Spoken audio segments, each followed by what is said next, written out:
Assalamualaikum warahmatullahi wabarakatuh. Balik lagi di channelnya Cahjo Project. Kali ini tema pembahasannya adalah tentang tragedi jatuhnya pesawat Adam Air nomor penerbangan 574 Jakarta Surabaya Surabaya Manado. Mungkin tragedi ini adalah tragedi yang bisa dibilang sangat memilukan ya, karena hampir dipastikan semua korban yang ada di sana itu dipastikan meninggal dunia gitu. Dan sebelum kita lanjut ke inti videonya, alangkah lebih baiknya kalau kita sama-sama berdoa dulu untuk para korban yang meninggal, semoga diberikan tempat yang terbaik di sisi Allah Subhanahu wa Ta'ala.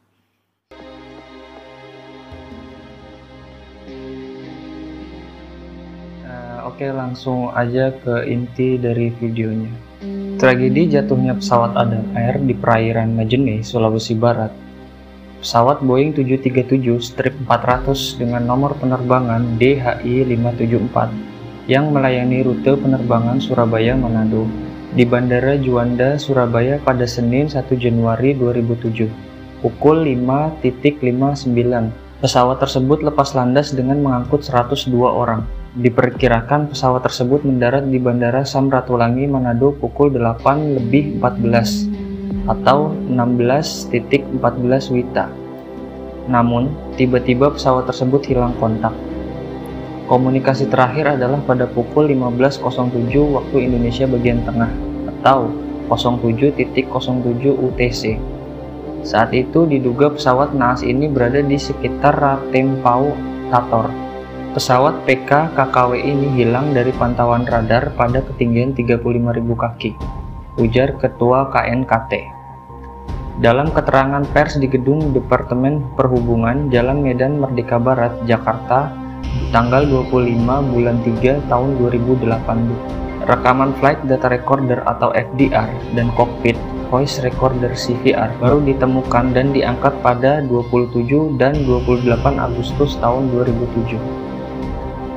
Dari hasil CVR menunjukkan pilot mengalami masalah navigasi, sehingga perhatian terfokus pada permasalahan internal reference system atau IRS, setidaknya selama 13 menit terakhir penerbangan. Nah, berikut ini adalah cuplikan rekaman yang didapat dari FDR atau CVR black box pesawat tersebut ya. Langsung kita sama-sama dengar dan saksikan.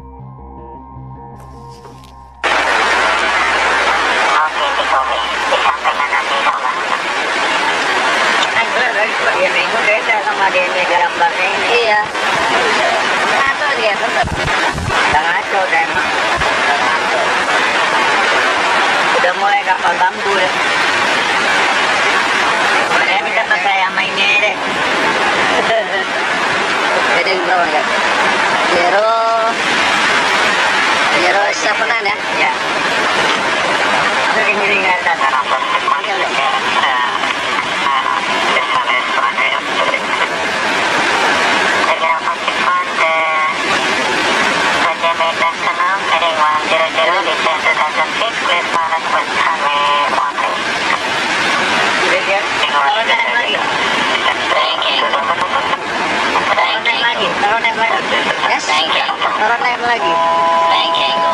taruh naik lagi. Nah. Oke kan. Jangan dibelokin nih. Kita kayak begini. Captain.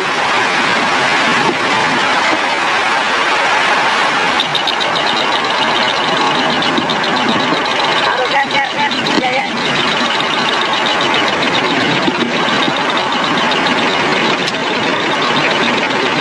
Allah.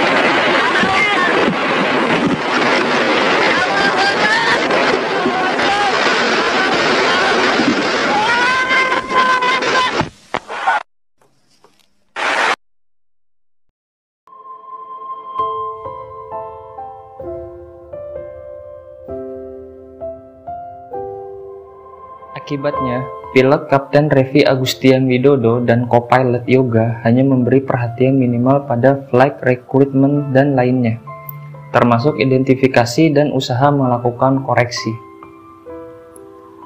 Saat terbang di ketinggian 35.000 kaki, posisi autopilot adalah on. Yoga hanya memberi perhatian minimal pada flight recruitment. Saat terbang di ketinggian 35.000 kaki, posisi autopilot adalah on untuk mempertahankan sayap pesawat agar tidak miring. Autopilot menahan posisi setir kemudian aileron 5 derajat ke kiri. Namun, pilot melihat posisi IRS di kiri dan kanan itu tidak sama, alias menyimpang.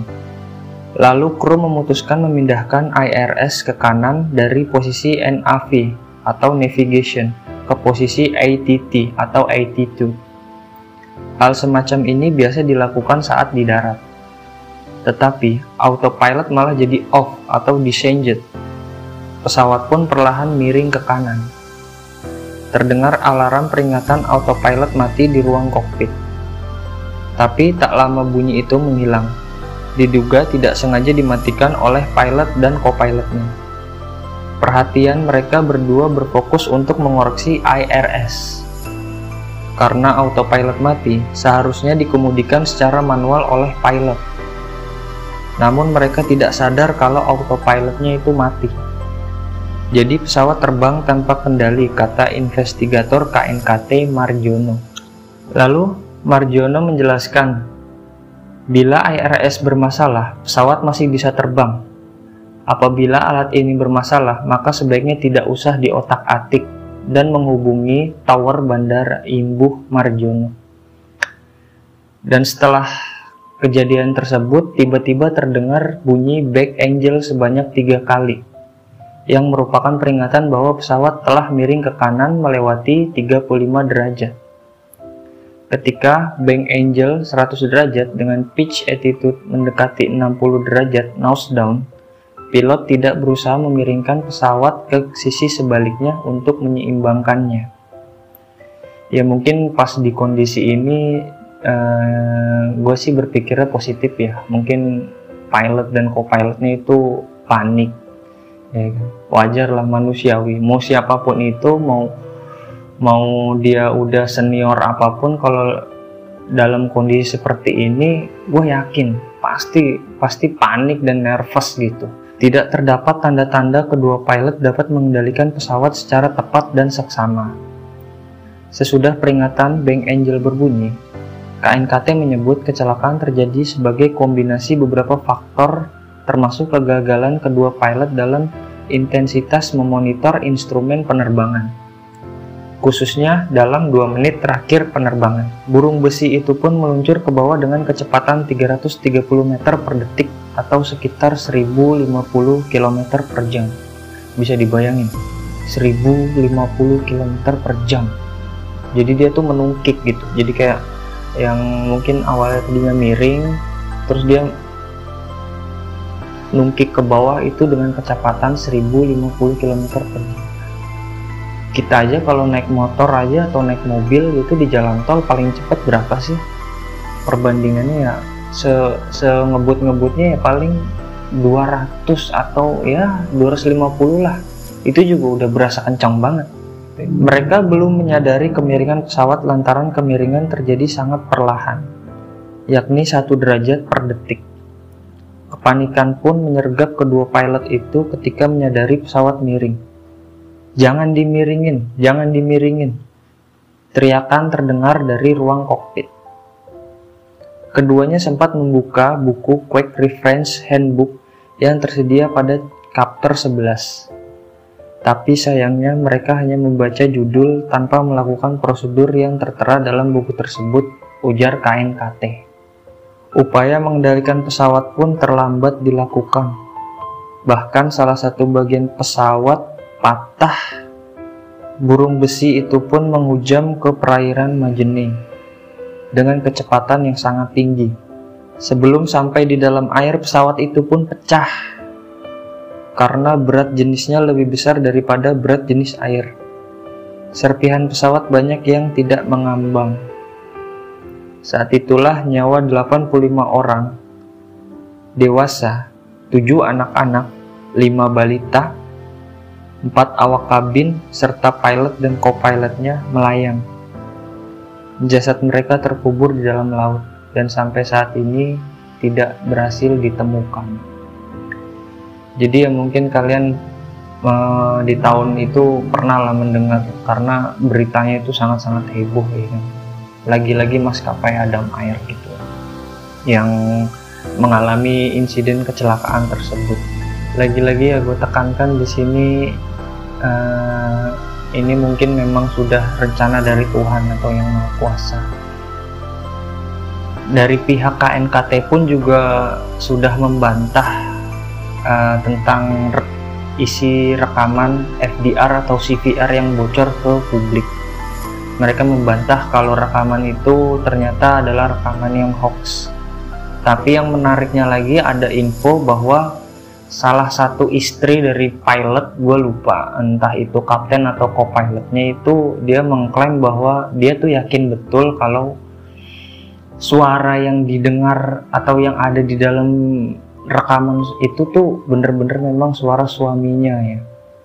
Dia yakin betul karena dia istrinya mungkin. Tapi lagi-lagi pihak KNKT pun membantah kalau isi rekaman itu bocor atau ya bisa dibilang itu hoax. Ya logikanya ya mana ada sih orang sampai seniat itu bikin rekaman palsu untuk membohong-bohongi gitu ya. Karena gue juga mendengarnya itu rekaman kayak bener-bener rekaman asli gitu ya. Coba deh kalau kalian pikir secara logika, bisa nggak kira-kira kalian bikin rekaman yang kayak begitu? Ya otomatis ya gue juga ngerti sih, mungkin pihak dari Adam Air atau maskapainya itu mungkin malu atau gimana gitu. Cuman ya ini sih menurut pendapat gue aja ya. Untuk kebenarannya juga gue juga belum bisa memastikan karena belum ada bukti yang jelas gitu. Ini hanya menurut asumsi pribadi gue gitu ya. Dan kalau menurut kalian itu bagaimana tentang rekaman isi dari kokpit? Asli ataukah bener emang hoax gitu?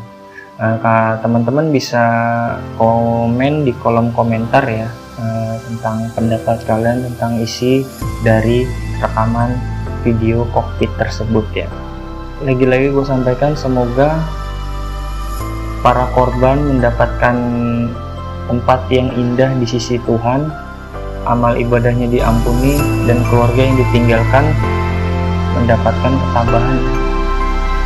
Akhir cerita gue pamit undur diri. Kalau ada salah-salah kata mohon maaf, dan jangan lupa like, komen, dan subscribe channel gue agar gue lebih semangat lagi membawakan konten-konten tentang sejarah masa lalu di Indonesia. Gue pamit undur diri. Assalamualaikum warahmatullahi wabarakatuh.